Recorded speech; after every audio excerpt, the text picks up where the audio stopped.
Thân chào cả nhà, không nên xem chùa đâu đó. Nhớ đăng ký, like, comment để ủng hộ team nha.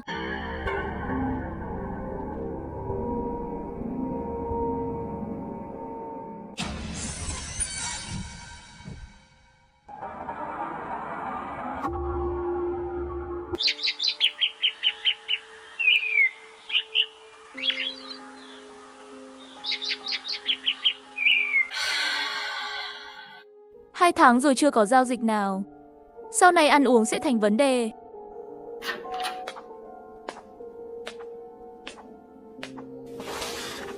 Chào cô, xin hỏi cô đến xem nhà hay là đến xem tướng? Cô đã trải qua chuyện đáng sợ nhất là gì? Đối mặt với câu hỏi của anh ta, tôi hơi ngẩn người. Trong đầu tôi hiện lên đủ loại suy nghĩ. Đối với tôi hiện tại, đó chính là không có tiền. Sự sống còn trở thành vấn đề lớn nhất của tôi. Đối với tôi, điều đáng sợ nhất là bị người khác quên lãng. Cô gái ngẩng đầu lên, từ mái tóc rối bời lộ ra một con mắt đầy máu. Dường như cô ấy chẳng quan tâm đến việc tôi có trả lời hay không. Cô rõ ràng tồn tại trên thế giới này, nhưng không ai nhớ đến cô. Tất cả người thân và bạn bè của cô, thậm chí cả kẻ thù cũng quên hết ký ức về cô. Cô rõ ràng còn sống, nhưng giống như đã ra đi. Điều đáng sợ nhất là ngay cả bản thân cô cũng quên mất chính mình. Xin lỗi, để tôi cắt lời một chút. Cô ơi, xin hỏi chuyện này có liên quan gì đến việc cô tìm tôi không? Tôi chẳng mấy quan tâm đến những lời vô lý của hắn ta. Hoàn toàn không hứng thú. Nếu không phải vì 2 tháng không có việc, tôi chắc chắn sẽ không quan tâm đến cô gái có vẻ điên rồ này. Tôi muốn nhờ cô giúp tôi điều tra mọi chuyện này là sao. Quan trọng nhất là tôi là ai. Chị ơi, chuyện mất trí nhớ này cô nên thám tử hoặc bác sĩ thì tốt hơn. Công việc của tôi là xem bói. Tôi đã thử xem các bệnh nguy hiểm từ album ảnh, không hiệu quả, họ căn bản không nhìn thấy tôi. Cô đâu phải là ma quái. Họ sao lại không thấy cô? Qua vài câu nói ngắn ngủi, tôi đã xác định cô gái này không bình thường. Cô ấy khá xinh đẹp. Đáng tiếc là có vấn đề về tinh thần. Chị ơi, hãy về nhà uống thuốc sớm đi. Tôi rất bận đấy. Tôi bận lắm. Tôi thật sự không điên đâu. Tôi tìm cô vì chỉ có cô mới nhìn thấy tôi. Chỉ cần cô giúp tôi, bao nhiêu tiền cũng được. Cô có bao nhiêu tiền? Tôi cần phải đặt cọc trước đấy. 600 là giá không thương lượng. Hiện giờ tôi chỉ có bấy nhiêu. Tôi liếc nhìn. Tổng cộng là 250 đồng. Không khỏi mỉm cười. Cô yên tâm, khi nào tôi tìm ra tôi là ai, tôi sẽ đưa mọi thứ cho cô. Cô gái liên tục cam đoan, lo lắng nhìn tôi. Cô ấy như thể tôi là tia hy vọng cuối cùng của cô ấy. 250 thì 250, mỗi dù nhỏ cũng là thịt. Cô có gặp người hay chuyện gì kỳ lạ gần đây không? Không. Tôi chỉ nhớ một thứ. Đó là chiếc điện thoại này. Chiếc điện thoại màn hình 7/9 inch. Ngoại hình thì chẳng có gì đặc biệt, cầm trên tay lại cảm thấy như một khối băng. Lạnh buốt tận xương, không có mật khẩu. Mở khóa màn hình trực tiếp. Màn hình rộng lớn trống rỗng. Chỉ có một ứng dụng duy nhất, trông thật cô đơn. Biểu tượng là một ông vuông đen trắng. Nhìn giống như một khung ảnh. Trông có phần rùng rợn, nhưng bên trong lại trống rỗng. Dưới ghi vài chữ nhỏ phòng livestream chuyện kỳ lạ. Chắc cô ấy xem livestream kiểu này nhiều quá, làm mình sợ đến ngớ ngẩn rồi. Tôi hơi tò mò, định mở ứng dụng xem sao. Ngay khi chạm vào biểu tượng, tôi cảm thấy như tay bị cái gì cắn. Một chút đau nhói. Cảm giác này qua nhanh, nhưng tôi không để ý lắm. Đã nhấn vài lần, ứng dụng vẫn không mở. Có vẻ có vấn đề gì đó. Chị ơi, điện thoại của chị có vấn đề rồi đấy. Tôi ngẩng đầu lên thì ngẩn người. Cô gái vừa ngồi ở bàn đối diện không thấy đâu nữa. Ghế trống không có ai. Cô ấy đã biến mất. Ghế trống trơn. Quả thật là một kẻ thần kinh. Dù sao cũng đã có 250 đồng vào túi. Thôi kệ, đi ăn trước rồi tính sau.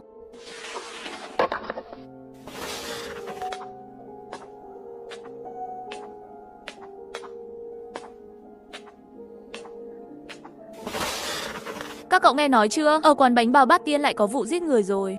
Cách thức giống y như mấy vụ trước. Cổ họng bị cắt, máu chảy ra hết. Anh lão Trương dũng cảm đi xem thử. Anh ấy nói, chảy đầy khắp nơi.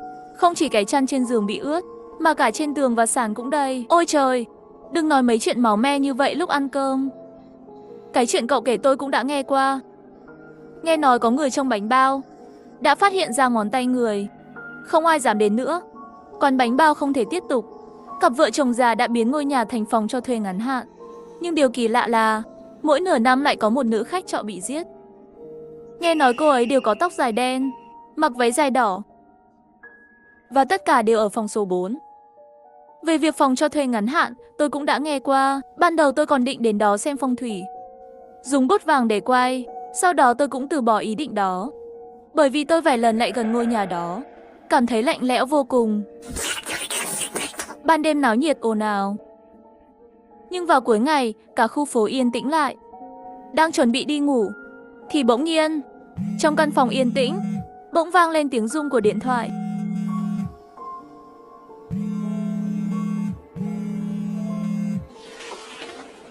Tôi cầm điện thoại lên xem, nhưng lập tức sững sờ, xác nhận danh tính đã liên kết. Vị trí phát trực tiếp lần đầu, quán bánh bao Bát Tiên. Có muốn bắt đầu phát trực tiếp không? Làm sao mà ứng dụng trực tiếp này lại biết về quán bánh bao Bát Tiên? Mặc kệ, tắt nó đi đã. Biểu tượng này sao nhìn quen thế? Trời ơi, đây không phải là ảnh của tôi sao? Ứng dụng này, lúc nào mà lại đăng ảnh của tôi lên vậy? Vẫn không mở được. Chắc chắn là ứng dụng xấu này. Lúc tôi đang nhìn điện thoại, nó đã lén chụp ảnh tôi, rồi đưa vào biểu tượng.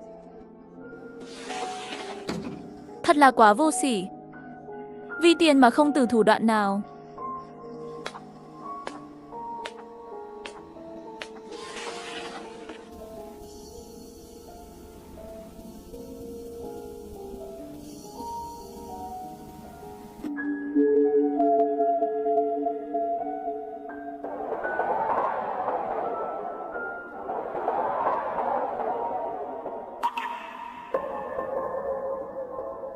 Trời ơi, sao thế này? Tối qua tôi rõ ràng đã ngủ trong quán. Sao giờ lại ở ngoài phố thế này? Đây là đâu vậy? Quán bánh bao Bát Tiên. Chẳng lẽ tối qua tôi mộng du rồi? Tôi chẳng bao giờ bị như vậy mà.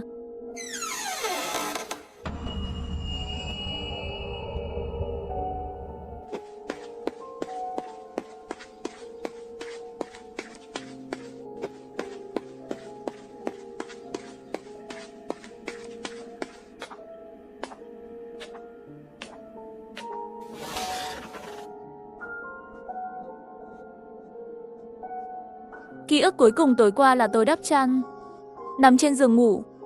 Giữa đêm không biết thế nào, mà lại ngủ ngoài phố, thật là rùng rợn. Lại còn đúng ở trước quán bánh bao Bát Tiên. Nếu trong quán thật sự có thứ gì không sạch, thật quá đáng sợ. Chuyện này rốt cuộc là sao vậy? Tôi chưa bao giờ bị mộng du mà. Chắc là bị quái gì đó nhập rồi. Có phải là cô gái không bình thường hôm qua không?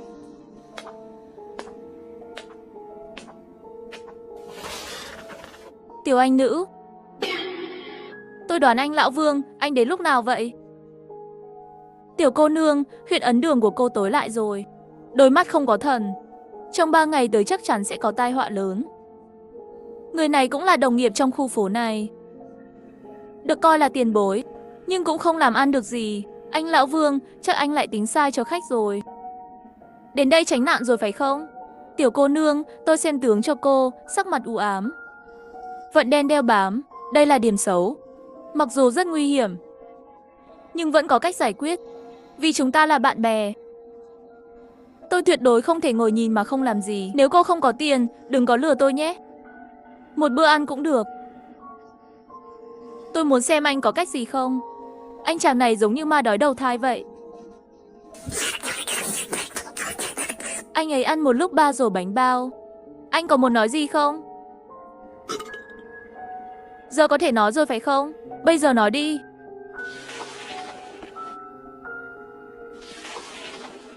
Tôi, Lão Vương, là người luôn giữ lời.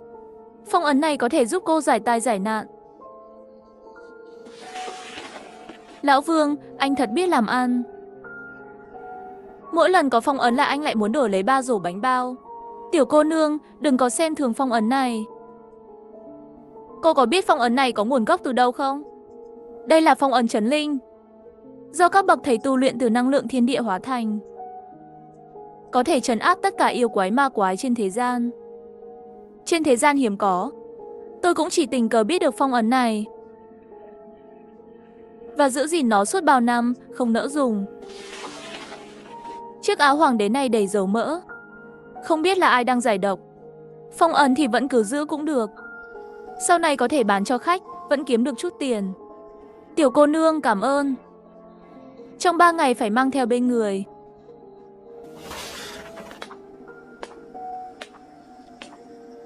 Anh Lão Vương, tính toán của anh chưa bao giờ chính xác. Anh nói có chuyện thì chắc chắn sẽ không có chuyện gì.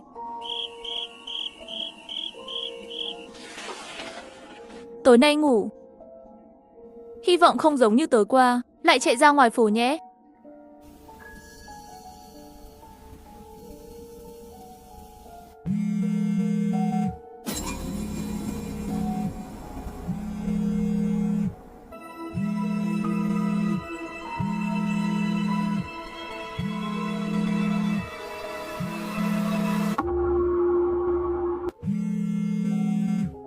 Đến trước quầy, tim tôi đập mạnh thình thịch. Chiếc điện thoại màn hình đen lớn rung ầm ầm. Trên màn hình, một hàng chữ đỏ lấp lánh đang nhấp nháy. Tôi do dự một chút rồi vẫn ấn nút. Hệ thống thông báo còn một lần cơ hội. Vết máu biến mất. Điện thoại lại trở lại bình tĩnh. Trên màn hình chỉ còn lại biểu tượng đen trắng, giống như di ảnh. Địa điểm phát trực tiếp là quán bánh bao Bát Tiên. Vậy là tôi thật sự mộng du đến quán bánh bao Bát Tiên. Liệu có sự liên quan gì giữa chúng không? Chẳng lẽ tôi mộng du là do phần mềm đó làm ra? Thật không thể tưởng tượng nổi. So với điều này, tôi còn tin rằng mình bị quái vật nhập. Tôi cứ nghĩ lung tung, mơ màng rồi ngủ tiếp. Không biết qua bao lâu, tôi lại bị lạnh thức dậy. Mơ màng mở mắt ra, lại thấy lá cây xanh và bầu trời xanh. Tôi vội vàng ngồi dậy từ mặt đất, quay đầu nhìn sang bên cạnh. Quả thật là quán bánh bao Bát Tiên. Cửa chính mở một nửa. Một ông lão gầy guộc thò nửa người ra, đôi mắt mở đục nhìn chằm chằm vào tôi. Bàn tay già nua rũ xuống, đột nhiên cầm một con dao, máu me đỏ ướt. Tôi hoảng hốt vội vàng chạy trở lại quán.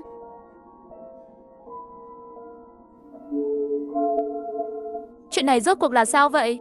Có lẽ thật sự có liên quan đến phần mềm phát trực tiếp, vì tôi bắt đầu mộng du từ đêm từ chối phát trực tiếp. Lần đầu có thể coi là trùng hợp, nhưng lần thứ hai thì sao? Có thể giải thích thế không? Nghĩ đến đây, tôi lại lấy chiếc điện thoại màn hình đen lớn ra, ấn vào biểu tượng làm từ ảnh đại diện của mình. Phần mềm phát trực tiếp vẫn không thể mở được. Chẳng lẽ chỉ có thể mở vào lúc 12 giờ đêm?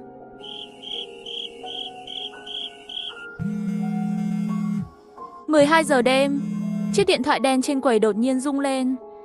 Tôi giật mình. Tôi lấy hết can đảm, mới cầm chiếc điện thoại lạnh như băng lên. Lúc 11 giờ, tôi ấn vào tùy chọn dưới chữ viết trên màn hình. Vết máu biến mất. Điện thoại tắt màn hình trong 1 giây. Những chữ máu mới từ từ hiện ra, màn đêm buông xuống. Thành phố, sau khi lột bỏ lớp vỏ giả, lộ ra một bộ mặt xấu xí. Ở những góc tối không ai chú ý, vô số chuyện kỳ lạ ẩn náu. Lén lút theo dõi. Chào mừng tham gia phòng phát trực tiếp chuyện kỳ lạ. Danh tính của bạn đã được liên kết. Chúc mừng bạn trở thành streamer mới của phòng phát trực tiếp chuyện kỳ lạ. Địa điểm phát trực tiếp đầu tiên, quán bánh bao Bát Tiên. Nhiệm vụ, trong vòng 24 giờ và ở phòng 4. Sống sót từ nửa đêm cho đến sáng. Phần thưởng cho nhiệm vụ này, mối quan hệ thiên nhãn. Các chức năng và phần thưởng khác sẽ được mở khóa sau khi hoàn thành phát trực tiếp lần đầu. Phía dưới hướng dẫn là nút mở phát trực tiếp. Và có một bộ đếm thời gian. Rông dưới là thông báo về việc dò dỉ phát trực tiếp.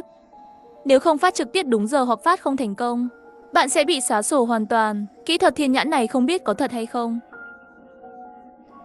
Nhưng phần mềm này hình như có một sức mạnh kỳ lạ vượt ra ngoài tưởng tượng. Nếu không làm theo lời nó nói, có thể thật sự sẽ gặp nguy hiểm. Sáng hôm sau tỉnh dậy, tôi phát hiện không bị mộng du. Tôi nằm yên ổn trên giường của mình. Nhưng tôi không vui được, có vẻ như đây là sự thật. Mộng du của thật có liên quan đến phần mềm phát trực tiếp trong điện thoại. Nếu không phát trực tiếp đúng giờ hoặc không hoàn thành, thật sự có thể bị xóa sổ. Tối hôm đó, Tôi mang theo chiếc điện thoại đen đi qua con phố. Từng bước đi đến quán bánh bao Bát Tiên. Khác với ban ngày, lúc này cửa quán bánh bao mở rộng. Ánh sáng vàng mờ mờ chiếu ra ngoài, giống như quái vật thè lưỡi chờ con mồi đến. Tôi liếc nhìn điện thoại. Màn hình hiển thị còn 1 giờ 14 phút nữa là đến giờ phát trực tiếp. Tôi hơi do dự không biết có nên vào không. Vừa lúc đó, tôi thấy một cô gái mặc áo đỏ bước vào.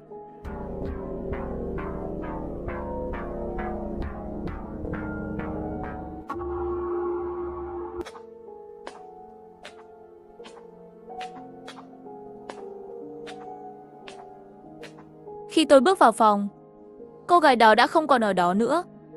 Có cả phụ nữ đến thuê nhà ở đây à? Cậu làm gì ở đây? Một giọng già nua vang lên từ sau quầy. Chào chú, tôi đến để thuê phòng. Cậu muốn thuê mấy ngày? Tôi nhìn kỹ người này. Quả thật là ông, của cái sáng hôm qua đứng sau cánh cửa cầm dao. Có thể thuê 1 ngày không? Nếu hợp thì tôi sẽ gia hạn, mỗi ngày 40 đồng.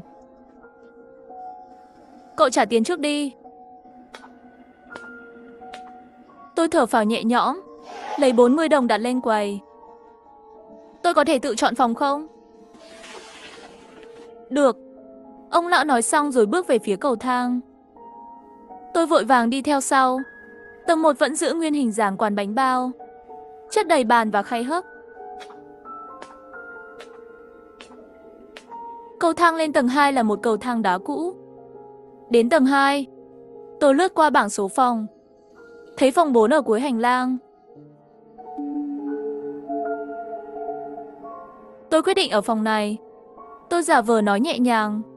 Phòng 4 có người rồi. Cậu chọn phòng khác đi. Nghe câu này tôi giật mình. Chắc mới có người vừa dọn đi. Vậy mà giờ lại có người đến ở. Chẳng lẽ là cô gái mặc áo đỏ lúc nãy? Cậu muốn ở phòng nào? Sau khi suy nghĩ một lúc, tôi chọn phòng 3, phòng gần nhất với phòng 4. Khi bước vào, tôi quan sát căn phòng nhỏ này. Trong không khí có mùi mốc. Tường sơn màu trắng tuyết. Tôi liếc nhìn điện thoại.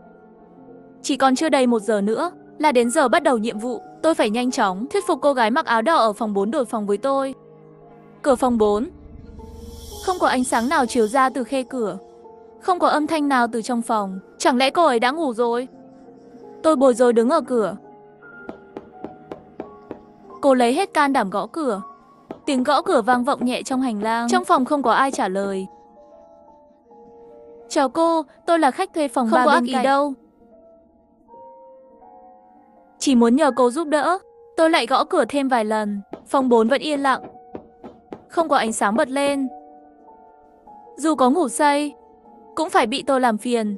Nếu không muốn trả lời, ít nhất cũng phải đáp lại một câu. Chẳng lẽ cũng khóa cửa rồi? Tôi cảm thấy run lên. Không thể bình tĩnh được nữa. Tôi gõ cửa thật mạnh. Nếu không mở được, tôi sẽ đi tìm ông lão. Ai ngờ đúng lúc này, cửa phát ra một tiếng cạch. Cửa mở ra. Tôi đứng sững lại. Dường như có một chút máu tanh lộ ra từ khe cửa. Lấp ló. Căn phòng tối đen như mực. Ánh sáng mờ mờ từ hành lang không thể chiếu vào. Tim tôi đập thình thịch. Tôi bật đèn lên và bước vào. Nhưng khiến tôi bất ngờ là trong phòng không có ai. Có ai không? Không ai trả lời.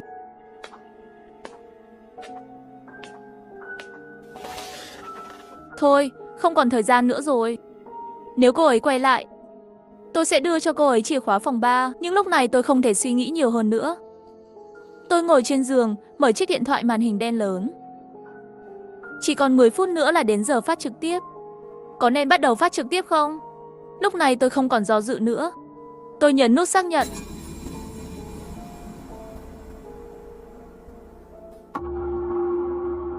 Khi tôi nhấn nút mở phát trực tiếp, màn hình hiện lên thông báo đang mở trực tiếp. Lúc này tôi rất căng thẳng. Chẳng bao lâu, màn hình xuất hiện một khuôn mặt của người phụ nữ ngoài 20 tuổi, mái tóc nhợt nhạt. Tôi nhìn chăm chú vào màn hình, nhìn chính mình. Phòng phát trực tiếp kỳ lạ này, liệu có khán giả thật không? May mắn là không lâu sau, thật sự có người vào xem. Cái gì đây? Tôi rõ ràng ấn vào biểu tượng hài hước. Sao lại ra cái này? Lẽ ra phải là anh chàng cờ Bắc 8 múi nhảy múa chứ. Tôi đã đoán là lại bị lừa rồi. Có vẻ như các khán giả hình như bị một thứ gì đó thu hút vào. Chào các bạn, chào mừng đến với phòng phát trực tiếp chuyện kỳ lạ. Tôi cười gượng gạo trước camera. Chào các bạn đến với phòng phát trực tiếp chuyện kỳ lạ. Cái gì đây? Nhìn vào cái khách sạn tối tăm, nhìn vào nữ chính mặt đầy giả tạo. Nhìn cái mặt là biết không phải người tốt rồi. Tôi lên tầng trên, tôi đọc ít sách, đừng lừa tôi. Anh chẳng đẹp đâu, tôi không muốn xem nữ chính giả tạo. Ai có thể giới thiệu cho tôi không? Ai có thể giới thiệu cho tôi không? Chúng tôi là một chương trình phát trực tiếp là chương trình khám phá chuyện kỳ lạ. Không có nam chính, chỉ có nữ Citerzimer chính nghĩa. Tôi tên Ly, các bạn có thể gọi tôi là Ly ông chủ. Ly ông chủ đấu với quái đầu cứng. Cái này có phải quá nặng mùi không? Đồ ăn vặt đã chuẩn bị xong rồi, mà tôi lại phải xem cái này. Chào Ly ông chủ. Tạm biệt Ly ông chủ. Khán giả trong phòng trực tiếp giảm một nửa. Tôi sẽ giới thiệu cho các bạn nơi tôi đang ở. Tôi đang ở một khách sạn tên là Bát Tiên Bao Tử. Chắc các bạn đã nghe nói về nó rồi. Đúng rồi, chính là cái quán mà có người ăn phải ngón tay trong bánh bao. Sau khi quán đóng cửa, chủ quán đã biến nó thành phòng cho thuê ngắn hạn. Có tin đồn nói rằng phòng số 4 ở đây, mỗi nửa năm lại có một người phụ nữ ở lại đây. Và đây chính là phòng số 4 huyền thoại. Tối nay tôi sẽ ở lại đây. Tôi chuẩn bị quay điện thoại để cho các bạn xem phòng này. Đoạn chat bình luận hiện lên toàn là ơ. Thật đáng sợ. Vậy thật sự không có anh chàng cơ bắp 8 muối à? Tôi đã nghe nói về quán bánh bao này, đúng là khá kỳ lạ. Nghe nói những người phụ nữ bị đánh đều có mái tóc đen, mặc váy đỏ dài.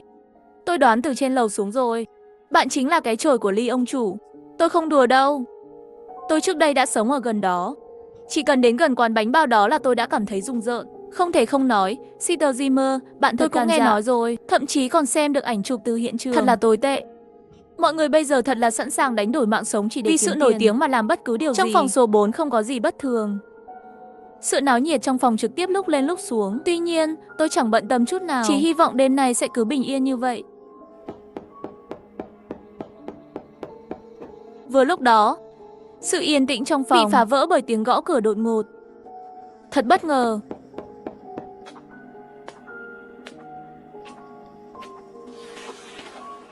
Tôi đến gần cửa, dán mắt vào mắt mèo.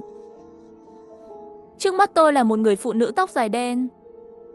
Bên ngoài hơi tối, không thể nhìn rõ mặt cô ấy. Cô là ai? Đây là phòng của tôi. Tôi có thể đổi phòng với bạn được không? Giọng của người phụ nữ hơi lạ. Tôi định nói gì đó, nhưng không ngờ lúc này cửa lại mở. Ai ngờ lúc này cửa lại mở.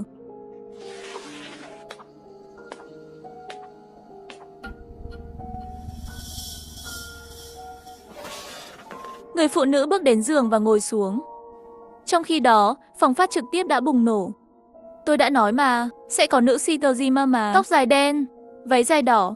Cô gái trẻ chính là cô ấy. Chắc chắn rồi, diễn xuất của Citerzimer thật tuyệt vời. Tôi suýt bị lừa rồi. Cô nàng này dáng dấp khá ổn đấy. Người phụ nữ lúc này ngẩng đầu lên, đôi mắt vô hồn. Sao lại là bạn? Làm sao bạn lại ở đây? Rốt cuộc điện thoại mà bạn đưa cho tôi có vấn đề gì vậy? Tôi nhận ra người phụ nữ này, nhưng cô ấy dường như không nhận ra tôi. Biểu cảm không có gì thay đổi.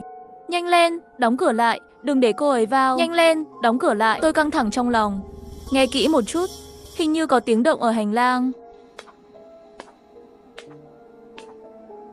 Tôi vội vàng đóng cửa lại. Diễn xuất của cô nàng này hơi phóng đại chút, nhưng tôi thích. Chờ đã, các bạn không thấy bên kia hành lang có một người phụ nữ mặc váy đỏ giống vậy sao? Lỡ nhìn thoáng qua màn hình, cơ thể tôi cứng đờ. Dù là mùa hè nóng bức, nhưng tôi lại cảm thấy toàn thân lạnh lẽo.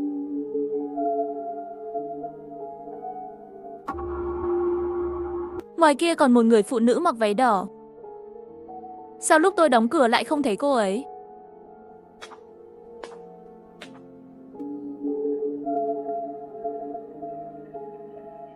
Bên ngoài tối chẳng có gì cả.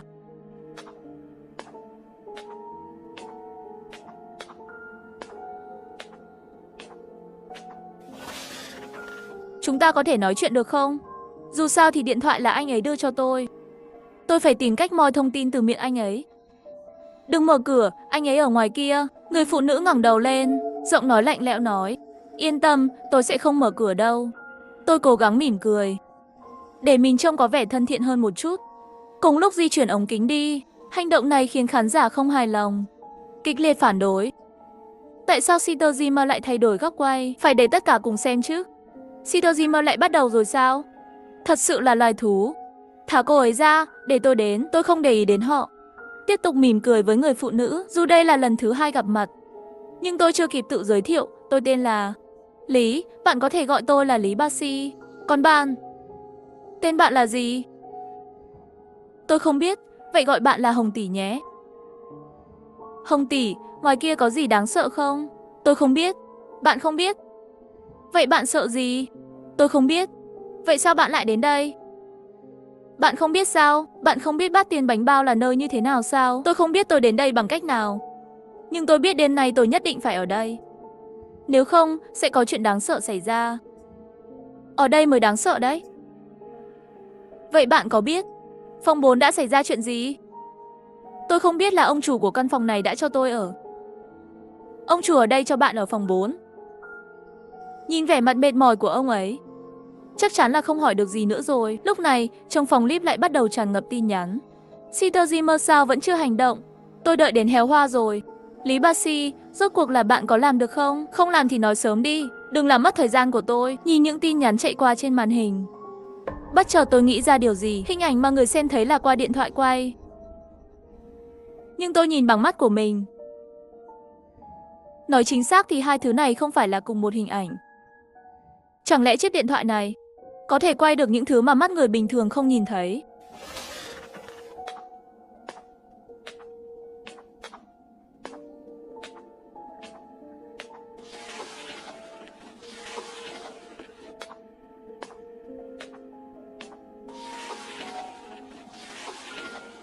Shitojima đang làm gì vậy?